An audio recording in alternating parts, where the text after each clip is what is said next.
We help women who are at risk, who have high risk pregnancies. We help them by putting doulas out there to help them through their pregnancies.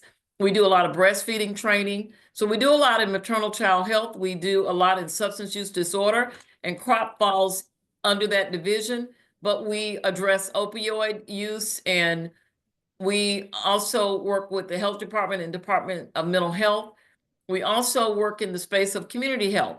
We work with the Jackson Heart Study. We work with diabetes education. So we do a lot in public health and mental health.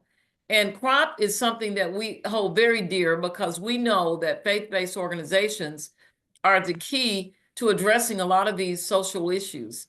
And we know the church is a trusted resource. So I'm so proud of you for joining CROP, and I think you're in for a wonderful ride, and I think you're in for something that people in your community surrounding your church will be grateful for. So tonight, before we get started, I want to have you introduce yourselves, but in a different way. I was on a couple of weeks ago when you all introduced yourselves in your church. So tonight, what I'd like to do is go down the list or my gallery that I'm looking at and have you introduce yourselves. But I would like you to introduce yourself by sharing with us your name, and again, your church, and then an adjective that describes you that begins with the first letter of your first name. So I would be Glenda Crump, Chief Administrative Officer at the Mississippi Public Health Institute, and the G, grateful. Okay? So that's how we want to do it. We need positive adjectives. Any negative will be rejected. So the adjective needs to begin with the first letter of your first name. So Sylvia, you're at the top of my screen. I'm going to ask you to introduce yourself and share your adjective. Okay, I am Sylvia Turner, Program Manager for CROP with MSPHI, and I am Sassy Sylvia. That's true. Thank you, Sassy Sylvia. Let's give her a hand. Okay, next I see Cox.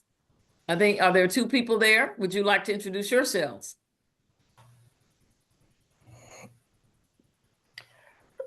I'm Barbara Cox, with the Highway 178 Church of Christ. I'm currently a therapist at a residential substance abuse treatment facility.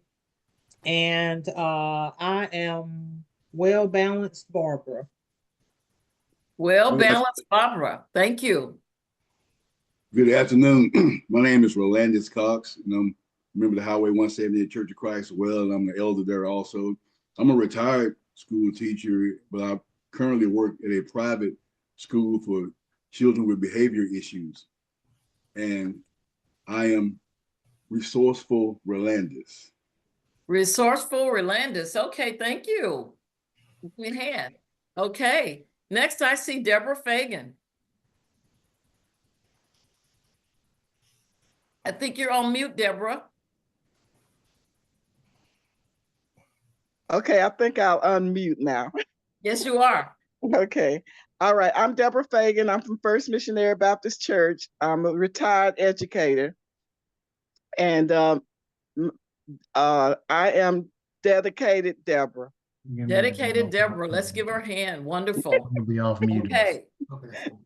John Taylor is next, and I know you all know John. He's been doing our IT for us, helping us navigate while on Zoom, and we appreciate that very much. So, John, we want to hear your adjective and your affiliation. Yeah, I'm IT Director at Mississippi Public Health Institute, and I'm Joyful Joy. Joyful, joyful. John, thank you. Okay, next I see Mary Young. Yes, I'm Mary Young from St. Matthew Missionary Baptist Church. I'm a retired educator and merciful. I'm just so grateful for all the mercy I've received. So merciful. All right, merciful Mary. We applaud you. Thank you. I see Charlie Clark next. Yes, Charlie Clark, pastor of We Care Church right here in the city of Jackson, 139 Colonia Drive, and also Caring Charlie. Caring Charlie. Thank you, Caring Charlie. We salute you.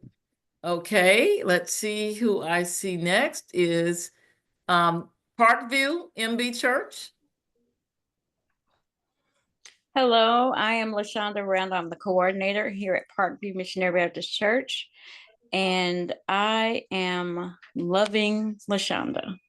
Loving LaShonda. Let's give her a hand. Okay. Next I see Hope Bradley. Good evening. My name is Hope Bradley. I'm a member of Highway 178 Church of Christ here in New Albany, and I'm currently the at-risk coordinator for New Albany School District here, and I am Helpful Hope. Helpful Hope. Thank you, Helpful Hope. All right, I see Kathy Smith. Good evening. I'm Kathy Smith. I'm a member of St. Matthew's Missionary Baptist Church, pastored by Dr. Melvin Collins Sr. I am the coordinator for crops, and I am Compassionate Kathy. Compassionate Kathy. Great. Thank you, Compassionate Kathy. All right. And we have our own staff person here, Bunny Blackman. Okay, Bunny, let's hear from you.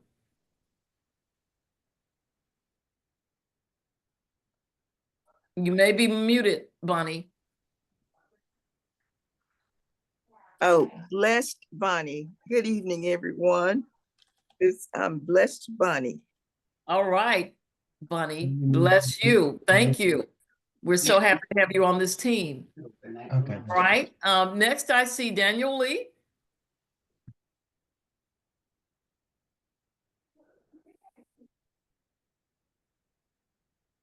Daniel, are you there? Can you hear me now? Yes, we can, Daniel. Oh, I'm sorry. I thought I was okay. Anyway, never mind. Daniel Lee, and I'm a member of Brown Baptist Church. And let's see what else I need. Oh, member of Brown Baptist Church and Determined Daniel. Determined Daniel. Wonderful, Daniel. Oh, Appreciate and it. I also work at Baptist Memorial Healthcare. Okay, great. Thank you. Okay. All right. Next I see Jennifer Thiessen Gray. Hello, everybody. My name is Jennifer Tyson Gray. I am a middle school band director. And I will say, I'm a member of Parkview Missionary Baptist Church. Woo, woo. Okay. And I will say Jovial Jennifer. Oh, Jovial Jennifer. I can see that. Thank you, Jennifer. We appreciate you. All right. Dr. Bobby Shaw. Hunter. Dr. Shaw, you're muted. I'm sorry, Hunter is your last name. I think you're muted. Okay, here you go. Much. I am Dr. Bobby Shaw Hunter. Hi. Hi. I'm a psychologist. I'm currently doing adjunct work at one of the universities. I'm a member of Brown Missionary Baptist Church, where we have other members online. What can I tell you?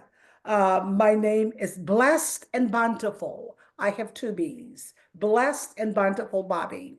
Oh, Blessed and Bountiful. Thank you so much. That's wonderful. We salute you. All right. I see next Yvonne Gilbert. Good evening. I'm Yvonne Gilbert, a member of St. Matthew's Baptist Church, and I am hands-on Yvonne.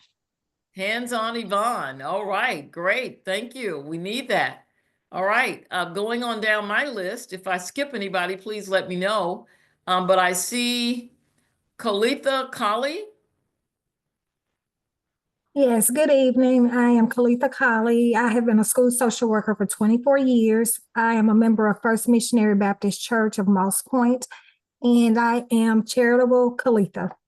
Charitable. Thank you, Charitable Kalitha. We appreciate you. Nicole, have we heard from Nicole Cooper? Good evening. My name is Nicole Cooper. I am the crop coordinator for Agape Christian Fellowship Church, and I am Nice, Neat Nicole. Oh, wow. Nice, neat, Nicole. Thank you so much. All right, I see my friend and sorority sister, Gwen Dawkins, I'm sorry, Gwen. Hi, so I just got on, so tell me the Oh, we're instructions one more introducing time. We were on ourselves. another link. Okay. No, so Gwen, we're introducing ourselves and your church, and then an adjective that describes you, a very positive adjective that describes you that begins with the first letter of your first name. Oh, that's easy. Okay. Okay. I am Gwendolyn Dawkins. My church is We Are One United Methodist Church, and I am the crop coordinator for my church. And can't think of the best one. Okay, gracious, grateful Gwen. Okay, gracious, grateful, Gwen. Thank you, Gwen. We're so happy you joined us tonight. Thank you. All right. Have we heard from Mary Young?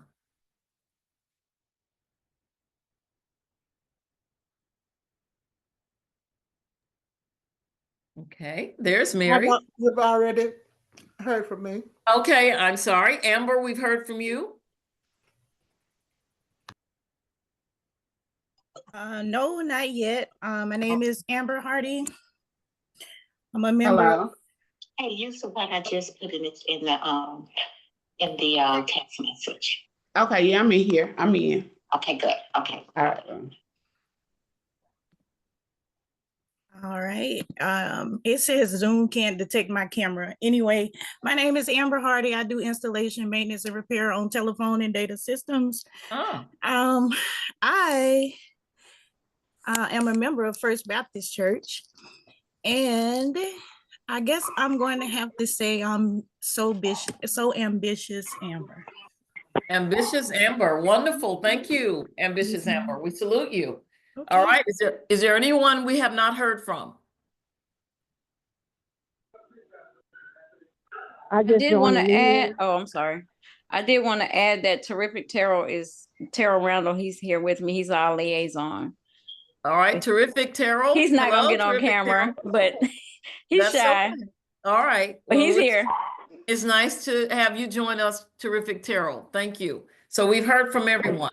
I just joined the meeting. Hi. I'm Pearl Williams from We Are One. Pearl? Yes. I'm on Okay. the phone. No camera. All right, you're on the phone. So Pearl, what Yes. is your adjective that describes you beginning with the first letter of your first name? Precious Pearl. Precious Pearl. Yes, pearls are precious. Thank you, Pearl. Well, Yes. thank you all for introducing yourselves and reconnecting us with your church, and for your positive adjectives. And those adjectives are very powerful, because with all of the talent in those adjectives that you described yourself with, we can just conquer the world. We can take crop to the next level. And I know that's what Sylvia wants. And you're the right churches at this time to do that. So part of this learning series is to equip you with tools that you'll need as you work. And there are many of you who work with people who have substance use disorders or have experienced working with people with substance use disorders and may have a substance use disorder yourself. So what we're going to talk about tonight is a subject that's very important. The adjectives that you described yourselves with were positive. Okay, well, sometimes when we describe people, it may not be in the most positive light because of the language we use. Language matters. How many of you have heard the old childhood song, "Sticks and stones may hurt my bones, but words may never hurt me"? Have you all heard of that before? Yes. Well, we know words. Yes, but words does hurt. Yes, words can hurt. And that is why we have to be careful with our words. So, John, if you would advance to the next slide, what is people first language? That is what we're going to talk about tonight.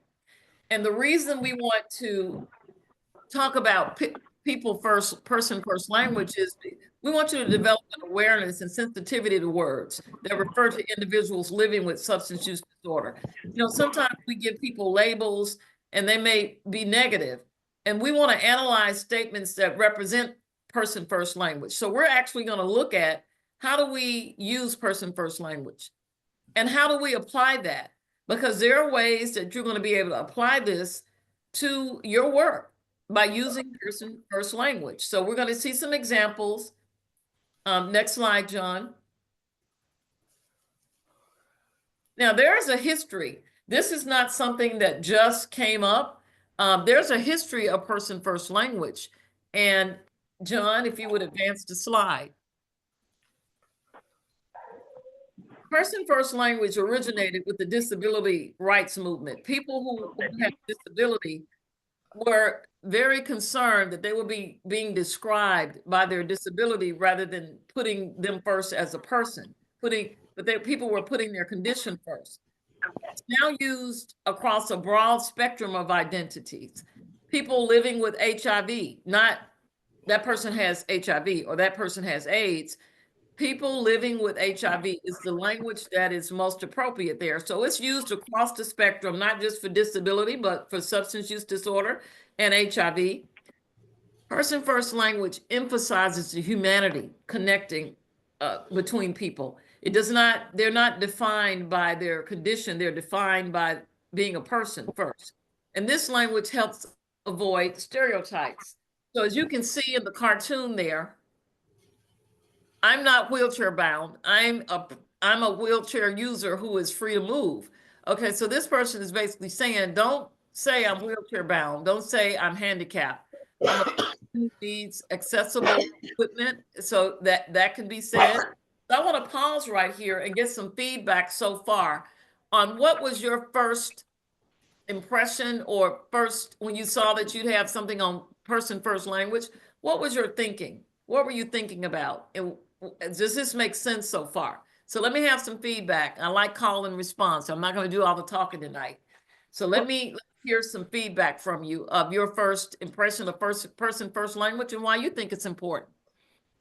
Well, I am familiar with that language simply because I work with.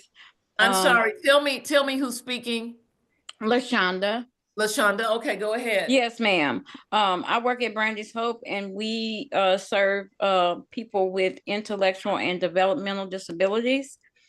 So person first language is essential because we have to choose our words carefully because people are listening to how we describe them, and they need to realize that we care about them as an individual. Because the person comes first, not the disability, not the illness, not the abuse, but the person is first. And when they know that they're first, then they know that you care because they don't want to know how much you know. They don't care about how much you know. They want to know how much you care. Very good. And I love the way you phrased that. People with intellectual disability. There was a time when we called them something different, was there? You know, there's some terminology we used in the past that just doesn't work anymore. Can you tell us what some of that was? Well, there have been a history of people calling disabled people or slow people, things like that have been derogatory. Retarded. Yeah, retarded. Oh yeah, the R word. I was trying not to use that one, but yes, that's one of the stigmas that and in the community, our CEO had a problem with even placing the houses that they live in communities because we don't want those people living in our community. So he had to go to court to be able to have our clients live in these communities because people were saying, we don't want anybody retarded living next to us. What about our kids? What if they do this? What if they do that? So yeah, there's a lot of stigmas that go with that. Same as people with drug abuse. Also, people referring to, this is Barbara Cox. Go on, Barbara. People using the word crazy. You know, now it's mental health disorders. It's not crazy. Right. So very good. Thank you for that feedback from both of you. And I like the fact that you used person first language when you were sharing with me. But yes, we need to avoid putting the person's condition first and recognizing them as a human and as a person and watching our language. Okay, John, next slide.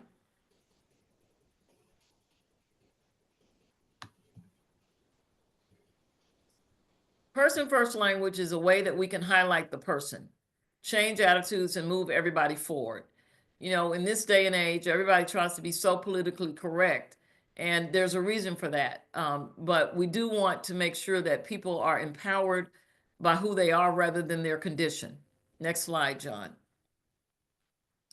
So person first language is about that good old Aretha Franklin, RESPECT, highlighting what a person can do rather than their condition.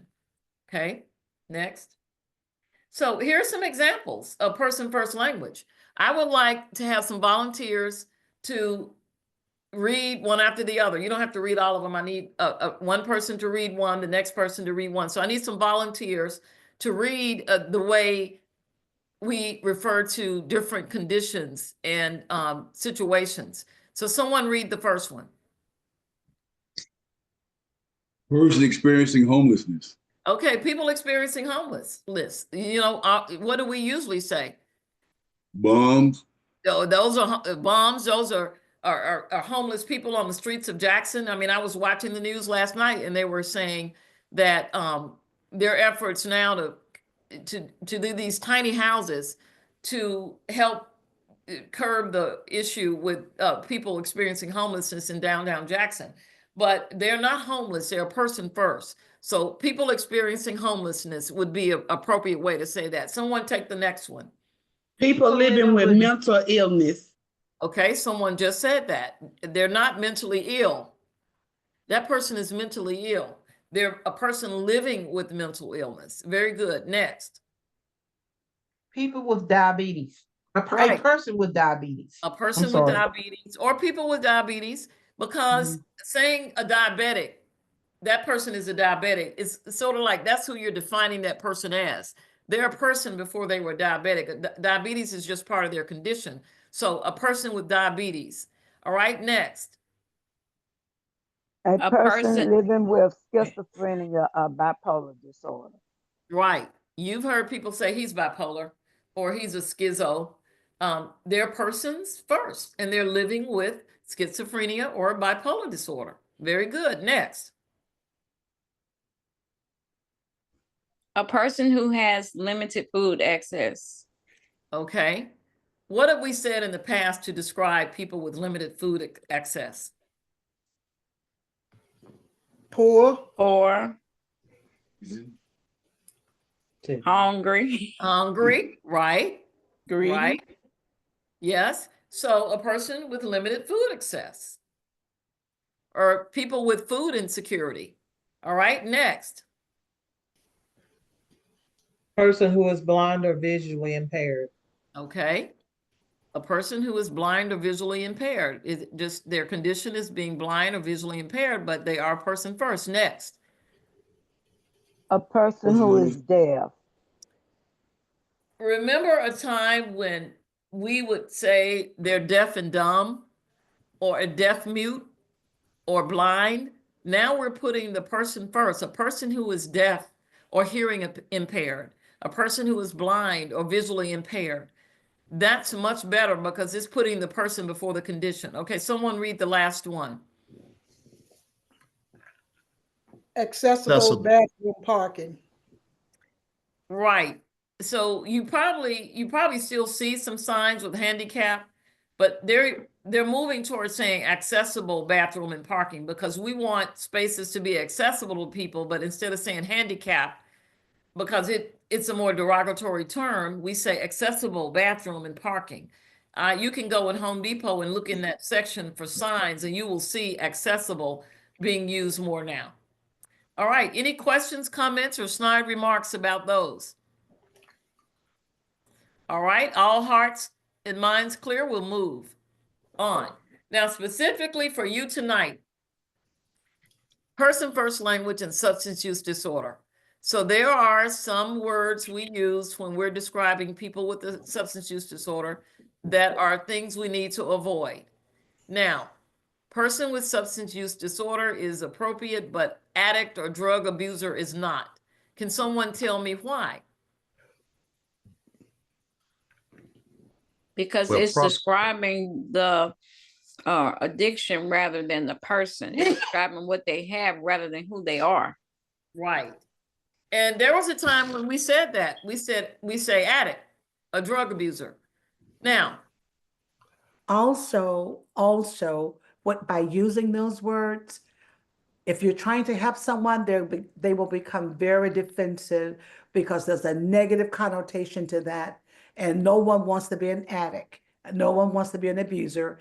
And it's not a helping language. And in my experience, that if you say you're an alcoholic, the person will not come for help. The person fights you in every instance. So I've learned that that using those type of terms does not bridge the gap for helping.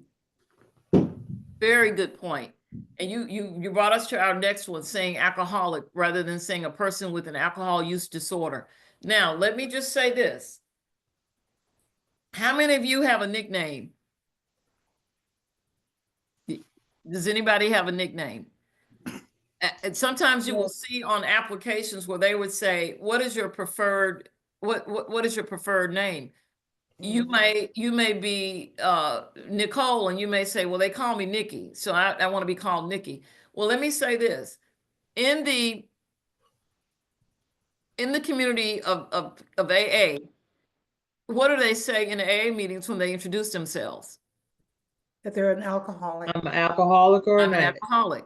Well, that's part of their culture as in the AA group, but that's okay for them to say. But we don't want to say that, but they have license to say that because that's part of their recovery. That's part of how they identify, and that's okay for them. But as we describe them, we will say a person with an alcohol use disorder. But in their AA meetings, hello, I'm Glenda, I'm an alcoholic, is acceptable. But also that's person first language that they use because they do state their name first. Right. And then, Exactly. they reference alcoholic or addict. Right. Okay, so as you look, I'm not going to read all of these, but I want you to just look down the list and you'll see because this will be available on Moodle, and you can also have this PowerPoint. Sylvia, if you could, I wouldn't mind if you sent this PowerPoint to them because you may want to do this with your community groups and in your church to teach people about person first language. So as you see, words to avoid, that person is clean. Well, they're not actively using. Clean is not a good way to describe that. A dirty drug screen. Well, they tested positive for substance use. A former addict or reformed addict. No, a person in recovery, a person in long-term recovery. He is a person in recovery. She is a person in recovery. But we don't want to say he's a former alcoholic because you're not a former alcoholic. You're an alcoholic for the rest of your life, but you're in recovery. So those are some things that we wanted to share with you that are things we might want to avoid. Not we might want to avoid, but we should avoid as we are working with people who are living with substance use disorder. Next slide, John. Avoid putting the product use first. Now, I do a lot of work with the Office of Tobacco Control, and I did this presentation for them, and they realized a lot of their materials, and a lot of their marketing materials, and a lot of their program materials, they were saying smoker, and they were describing that person as a smoker. So what they use now is a daily smoker or a person who smokes. So they use person first language, and they changed a lot of their materials to not describe a person by the product. A smoker, a vapor, a person who vapes, a person who smokes, a person who is a daily smoker. So those are ways that organizations, I was giving you an example of organizations that have used this information to change their materials and their whole culture around how they describe people who smoke. All right. Any questions so far? Please stop me. All right, next. Now it's your turn. We're going to share something that is not person first language, and I'll need a volunteer to put it in person first language. So John, you can move to the next slide. Instead of this, crazy, insane, psycho, mentally ill, demented, emotionally disturbed, how can you say that in person first language? A person living with a mental illness. There you go. You get a prize. A person living with a diagnosed with a mental health condition. Either one of those are acceptable. A person living with a mental illness, a person diagnosed with a mental health condition. Very good. Let's go to the next one. Who answered that one, if you don't Yes, who mind? answered that one? Deloise Ratliff from. Deloise, thank you. We have gift cards. Okay, gift card for you. So that means if you want a gift card, you better speak up next. Mentally retarded, slow, special, idiot, moron. What do we say? A person with an intellectual or developmental disability. All right, let's see what the survey says. A person diagnosed with a cognitive disability or IDD. Very good. Who said that one? LaShonda. LaShonda, you get a gift card, right, Sylvia? Sylvia? Yes. You have Yes. her down? Okay, so she was right. A person diagnosed or living with a cognitive disability or IDD. Now tell us what IDD means again, LaShonda. Intellectual developmental delay. Intellectual developmental disorder. All right, intellectual developmental disorder, not disability, disorder. All right, instead of this, alcoholic, what do we say? A person recovering from alcoholism. Okay, let's see what the survey says. A person with alcoholism, or a person living with alcohol use, or a person who has an alcohol use disorder. We're just going to put the person first, then the condition. Very good. All right, next, John. Well, how do you begin to use person first language? Well, first of all, is you're asked often, which name do you prefer to use? You might prefer to use a version of your name, your nickname. So sometimes we assume the person wants us to use person first language, but if you're not sure, just ask the person what she prefers. In order to use person first language, you've got to use it consistently. So I want to ask you a question, and I want everybody to respond to me in unison. Everybody respond. You know, when I learned how to read using Dick and Jane. Does anybody remember Dick and Jane? Yes. They had a dog. What was his name? Spot. Okay, I want you to say Spot for me 5 times, everybody. Spot. Spot. Spot. Okay, say it for me 4 times. Spot. Say it 3 times. Spot. 1 time. What do you do at a green light? Go. Go. All right, good. Most people would have said stop. You go. I was conditioning you. I had you to say something over and over again. We know that in order to make a habit, you have to do it 21 days in a row. So using person first language takes practice. You have to condition yourself to use it because we tend to want to take a shortcut. He's an addict. He's an alcoholic. He's on drugs. He has a drug problem. So we want to use person first language consistently so that it sticks. And don't worry about sounding awkward. Some people say, that's too many words to say. That's awkward. Don't worry about that. Would you rather sound awkward than offend someone? All right. Don't be afraid to correct others and yourself. I had to correct my husband the other night. We were having a conversation about people with intellectual disability disorder. And he said, there are people who are, I don't know what word he used, but it wasn't appropriate. And I had to correct him. And he said, thank you for that, because I'd hate to go out and say that and offend someone. So it's okay to correct others. It's in the name of respect. Have you all ever heard someone say one of these terms and you've corrected them, or you said, or you didn't correct them and you knew that wasn't right? Has anyone had an experience with that they like to share?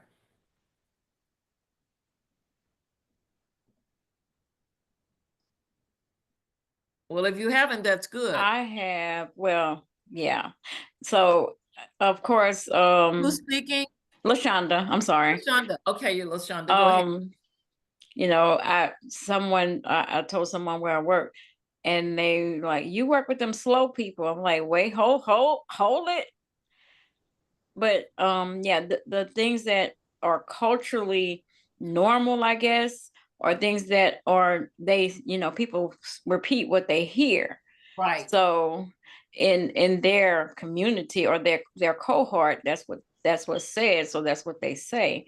But in order for us to be better, we have to share what we know that is appropriate and correct people when they're use the wrong terminology so that they can know better. Because when we know better, we do better. Exactly. Give that woman a hand. Thank you so much. There's right. there's one I think we use often, and I know that I have to correct myself. What's when that? I said he committed or she committed suicide. Yes. And it's she or he died by suicide. Right. Right. Because committed means they were committed. They weren't. They died by suicide. Okay. Very good, Sylvia. That was a great example. Thank you. All right. The next slide, John.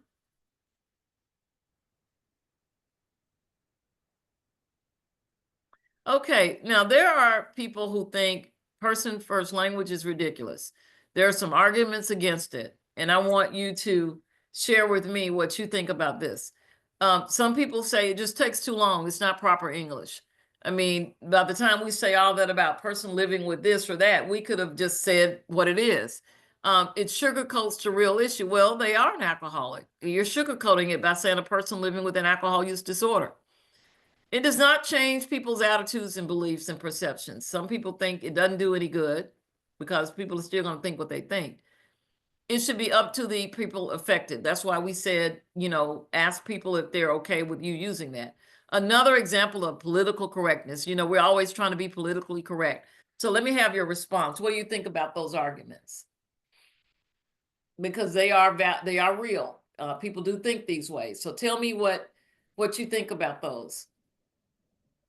Even though they're real, Charlie Clark, pastor We Cat Church, Thank even though you, they're Charlie. real, but Proverbs 18:21 says, death and life is in the power of the tongue.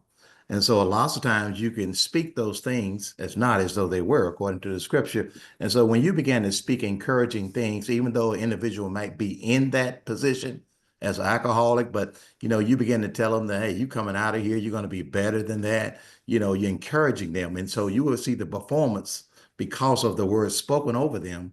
You will begin to see them change. That was so very eloquent. Sylvia, I'd like you to give him a gift card for quoting a scripture related to our topic tonight. And then, Reverend, you said alcoholic. That's the only thing I heard that I'm going to correct you on. But other than that, brilliant. I love the scripture. Would you give us that scripture again? It was Proverbs. Verse 18:21. And it said what? Death and life is in the power of the tongue. Wonderful. And you will eat the fruit thereof. Okay, I like that. That's great. Thank you. Anybody else have a reaction to the arguments against person first language? Well, I think he used an operative word, change. I think most people who put up arguments are not ready for change. Oh. We are used to habits that have been formed, and we tend to acclimate to what we've known.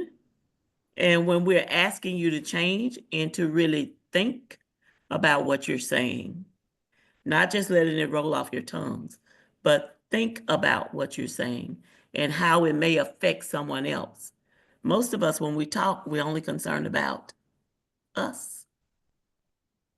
Mm-hmm. So change is part of why they don't want to do it. Doesn't change their attitude. They don't want to change. They don't want to look at what their attitude may or may not be. Very good, Sylvia. Change is, you're right, that's the operative word. And we know the brain shapes itself through repeated experiences. So people can change if you are consistent and you make an effort to use the person first language. Very good. Thank you both for your comments. All right, next I slide. have John. an exception. I'm sorry. Go back. Thank you. I'm like the angel advocate. And so, Not the devil's advocate, but the angel advocate. yeah, I got I that. am the, Love it. no, I'm the angel advocate, okay? Wonderful. Listen, sometimes you have to meet people where they are. Uh-huh. So if I'm in a situation or a family and that's their language, I don't think that I will feel comfortable going and I can continually use the person first, but if I feel that there is the dynamic or the resistance to that, I think that I'll use their language until I can teach them differently rather than trying to force this first person language on them. And I see that dynamic a lot within families, and we do a lot of family work. And so I could see that as an exception for me, trying to meet the people where they are. That doesn't mean that I'm not using the person first language. I will use that. But if, we all have intuition, we all have of what we call a spiritual sense. And if you see that there's some resistance to that, I think that I would, until they're able, because we're all at different steps, I would use the language, not use the language, but I would not force the situation, the first person, if I could feel that resistance, particularly in a family dynamic or in a dynamic in which a group dynamic, if I'm trying to reach them. That's just. No, that is professional and common sense. You do have to meet people where they are, and you can't go in and change people's language overnight. But what you said was key in that you set an example by using it, but you're not going to force it on them. And in time, as you work with the family, you can bring them around to looking at saying something a little differently so that you empower the person that we're working with. So that was very good. I appreciate that very much, but you're right. That's a very good point. We don't want to force it on people. We just want to make sure we model it, and then we bring people along, but meet them where they are. Very good. Thank you for sharing that. I appreciate that. You were a wonderful angels advocate. Absolutely. Okay. A God's angel advocate. Yes. Next slide, John, please. Thank you. So I pledge to stop the stigma associated with addiction. This is what is part of CROP so very prominently, is that we want to make sure that we do our part to stop the stigma. And that's by setting an example and using person first language and putting your hands to the plow, as Sylvia likes to say. So I would like everybody to, in unison, repeat this on the count of 3. 1, 2, 3. I pledge to stop stop the stigma associated with addiction. Wonderful. Okay. So John, next slide. There's an old saying that says to teach is to learn twice. So pay this forward. Tell people about person first language. I want you, for your homework tomorrow, is to mention this to someone that you work with, someone in your family. Say, look, we had this woman teach us about person first language. Let me tell you what that's about, and give them an example and hold a conversation with them. To teach is to learn twice. So we want you to pay this forward. I'm going to certainly release Sylvia to give you the PowerPoint. You may want to do this with your community or in your church. So to teach is to learn twice. So the more you do this, the better you'll get at using person first language, and the more people you will reach and help them become more aware of the person first language. John, next slide. Now go back, John, go back to the other slide. All right, now, I would like to have a brief conversation with our, 9 minutes left? how can you use this person first language in your church and in your community? What are some ways you can use this? Who wants to share with me? How will you apply this information?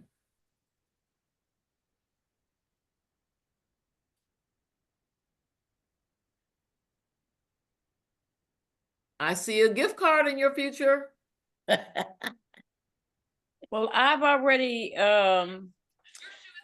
gotten a gift card, but I just want to say that we can use this in so many ways because we can simplify it by using it in certain settings, say a person who praises, a person who is a worshiper, or a person, and just put it in a way where they can understand it, and then ask them questions like, would you rather be called this or that? And have it in a teaching, as a teaching moment, so that they would use the person, put the person first, and explain to them how important it is to be, my grandfather used to say, just because somebody calls you a dog don't mean you have to bark. And so just because somebody calls you an alcoholic doesn't mean that you have to continue to use. Right. So when putting that person first and say a person with alcoholism and explaining it that way will help them to understand, you know what, maybe I should change the way I say certain things. But yeah, it's just putting it in a way where they can understand it and make it a relative so they can grasp the concept. Wonderful. Thank you so much for sharing that. That's a very good point. I like that you were using it in other ways, like a person who praises, person who prays. I like that. Thank you. Anybody else want to share how you can apply this information? I think this is Yvonne Gilbert, St. Matthew's Baptist Church. I think a good way is to use it, especially with you can use it in a small group setting, like with the students, the children in the church, because often they'll hear words repeated and they'll repeat them back in the incorrect way. You could bring it into an educational setting, maybe in the Sunday school class. And it could be related to your lesson, to introduce it to the students or to introduce it to the preteens. Very good. You can also do it in an adult Sunday school class because there's a lot of adults that don't know. And they say things a way that they've been trained to say it. Like, even with me being here tonight, I've learned stuff. So it could be a teachable moment. Absolutely. All right. Well, if there's no one else, I'll move to the next slide and share with you some ways that we recommend that you can use person first language. Okay, John, next slide. In your sermons, the ministers who are on the call, in your sermons, when you're talking about people who are, have an alcohol disorder, I mean, when you're talking about substance use disorder in your sermons, you can use person first language. Sunday school lessons, as you just mentioned, was it LaShonda that you just mentioned? Yeah, in your Sunday school lessons. People who are afflicted, like you said, you can use it in other ways. In your Bible study, as you talk about things in the Bible, and words that you can use the person first language with. In your prayers, Lord, we pray for people who are living with a substance use disorder or a mental illness. Your mission is, it should be mission statement. If you have a mission statement, and if you have an organization and you have a mission statement with something about alcohol use or substance use disorder, you might want to use persons with. In grant proposals, we write grant proposals all the time, and we use the person first language in those grant proposals. Oftentimes they encourage you to use that kind of language in grant proposals. So we write many grants on substance use disorder, and we'll say persons living with substance use disorder. We also do a lot with HIV, with persons living with HIV. So grant proposals in your speeches and presentations when you're talking about CROP and substance use disorder, you want to use that. People have used it in their bylaws, in social media posts, and in marketing materials like the Office of Tobacco Control did. They had to change all of their materials because they kept saying smokers. They even said addicts, people who are addicted to smoking. So they had to change their language. So there are many ways to apply this, and we hope that you will do that and that we encourage you to. And if you need more information, next slide. This was not the gospel according to Glenda. These are my references. This is where I got this information. There's a whole body of work, of literature on person first language, why it's so powerful, why it's so important to reduce stigma and to empower people. So you'll have this information and you can read more about person first language. That ends my presentation. I'm going to entertain any questions or comments at this time before we depart. So does anybody have any questions or comments? Jennifer is part of our awesome media ministry. I'm sure she has ideas already. All right, Jennifer, I know you do. Wonderful. Anybody else have any comments or questions? I just would like to say, this is Kathy from St. Matthew's Missionary Baptist Church. I like what you have to say about it. And if we apply it to ourselves first and get it down pat, we'll be able to apply it to other people to learn it. And I always say, and what we say in AA and NA, that don't leave before the miracle happens. So once we get it all together, it will be a miracle where we can teach this to others. Oh, that's wonderful. Thank you so much, Kathy. All right. Anybody else with any parting words before I turn it back over to Sylvia? It's been my pleasure to be with you tonight. You were very engaged. You had some very profound feedback and thoughts. So I appreciate that so much. And I wish you well. I'll be seeing a lot more of you as I participate in some more of the crop trainings and some of the activities. I encourage you to get out there and spread the word and do your very best to help people who are living with substance use disorder and mental illness to get the help they need.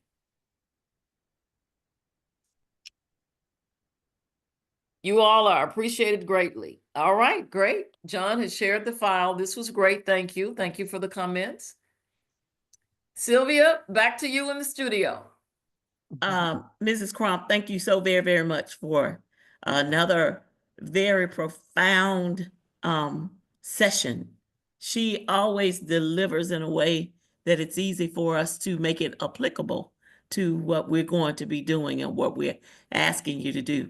And so she loves to be engaging, and that I love for her to come before us anytime she wants, because she's always going to make us think, and she's going to make us put our hands to the plow of practicing before we actually get out there and work with individuals. And so I'm very grateful. We appreciate you. And thank you for being not only the glue that holds our agency together, but the support and the backbone of CROP. It's blood, sweat, and tears for her, because when we started this, it was just the two of us actually, and reeling John in. So it was the three of us working hard late at night in order to get this going. We want to let you know how much we really do appreciate it. I know it's a sacrifice. We're almost near the end of this training. If you don't mind evaluating tonight's session, we certainly will appreciate it. All PowerPoint presentations will also be on Moodle. Some of them are too large for us to send via email as an attachment. So John is going to put them all on there. We finally got the right QR code and link to put on the instruction page that I'm going to send you all first thing tomorrow. So you'll have instructions on how to access Moodle. Also, you'll have the links that you will need in order to do the evaluations. And you are free to use those evaluations when you're doing training in your respective churches in those respective groups. Sylvia, I Miss put Sylvia, the are we supposed to be scanning this QR code? It's not scanning. there's a link as well. There's in a the link chat. here. You can click the link if your QR code is not working. You can I click the also link put in the chat box. Yeah, I also put the PowerPoint in the chat box too, and Oh, the okay. instruction and the instruction page. Thank you you, know- John. You're awesome. I appreciate you tonight too. Thank you. Where's that, John? Right, so we both. Just scroll up. It's right up under Oh, the okay. PowerPoint. So if You you see my chat box, it says person first language, which is the PowerPoint, Yeah. and instructions to accessing the learning management system called Moodle. Yeah. Can you all open that? Have you tried opening those pages? Yes, It's I was able to get open. the PowerPoint. Okay. Yeah. Yeah, we have it. All right. Now we're looking for a number of things. We're planning for you all to, especially those, we're planning for all of you for Saturday, February 1st to come to the mental health first aid training, which is an all-day training. For those of you in North Mississippi and in South Mississippi that will have to travel, we're paying for one night's lodging. Bonnie contacted many of you and asked if you would tell us your preference. Would you like Friday night lodging or Saturday night lodging? So we need to know that. They've given me until tomorrow to submit all of that information to our purchasing clerk. So if you have not provided that to Bonnie, please forward it to Bonnie tonight or to me, and we will make sure that we contact you tomorrow with the final reservations so that you can have it for check-in. We're looking forward to all of us coming together as a unified body to learn, to fellowship, and we can't leave out the eating apart. So we want to thank you all very much for tonight. Just one question, Ms. Yes. Turner. Ms. Turner, the question came to me, is that will there be travel mileage, pay for mileage? Yes. Okay, And we will show you how to do that. thank you. Okay. Any other questions for us? That was a good question. Because if I drive, are you going to pay for the mileage? Yes. And a good thing is that the mileage has gone up. When was it? It's effective as of January 1st? Okay. Yeah, that's, you all do federal mileage, right? We do the current government rate and it's Right, 70, that's federal. 70 cents, That's federal. 70 cents. Yeah, that's right. Yes. Okay, So thank you we so will. much. And I like I said, we need you to tell us your specifics for your room reservation. If you have special needs, please let us know. So that when we make the reservations, we're making them where you can be as comfortable as you can for your overnight stay. What time is the training? The training starts at 8 o'clock. Oh, wait. It's from 8 to 5.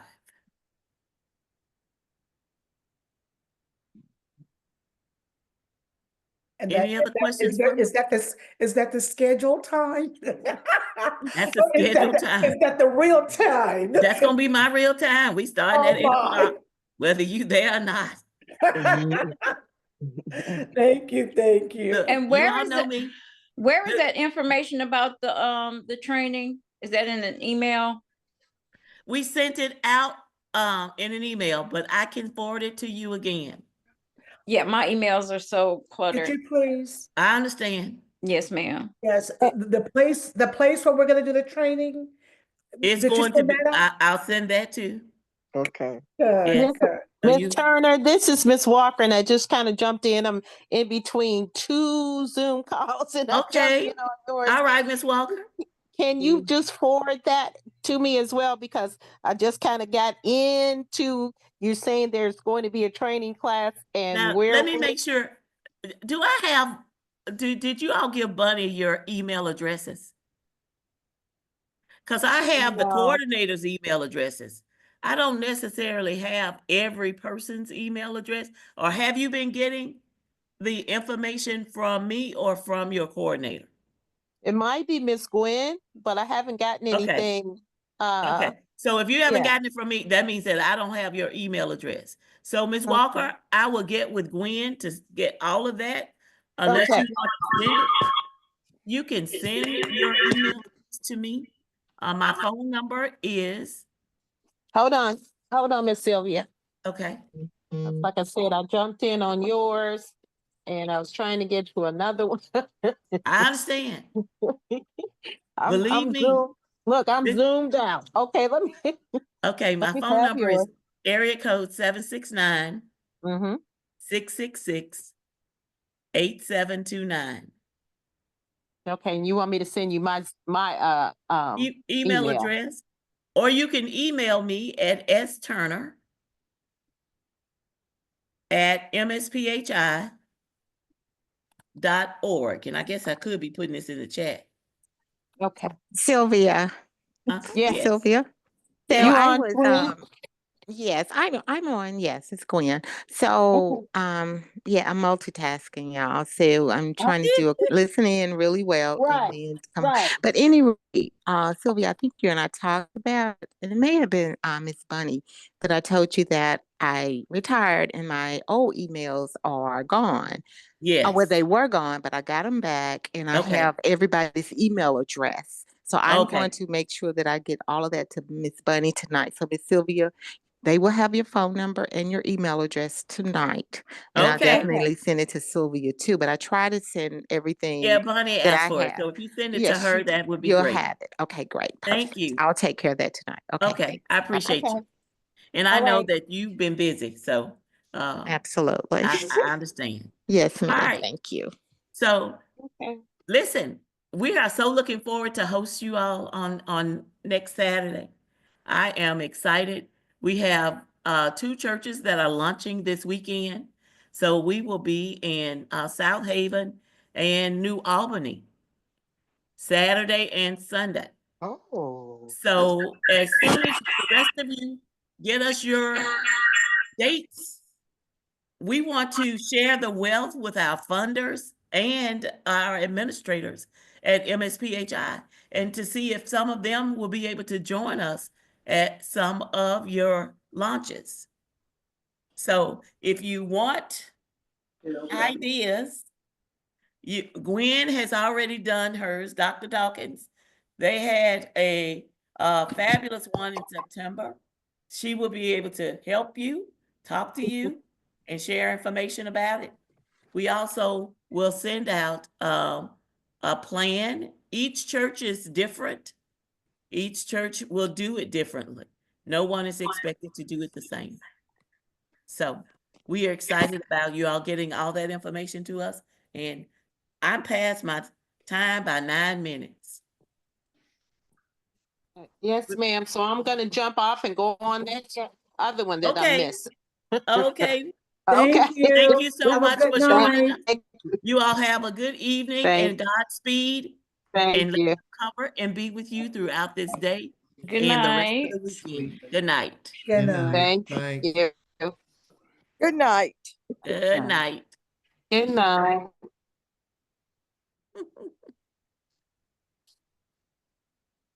Thank you, John. You're welcome. Have a good night. All right, let me get Good night. in this other one. Yes, Lord.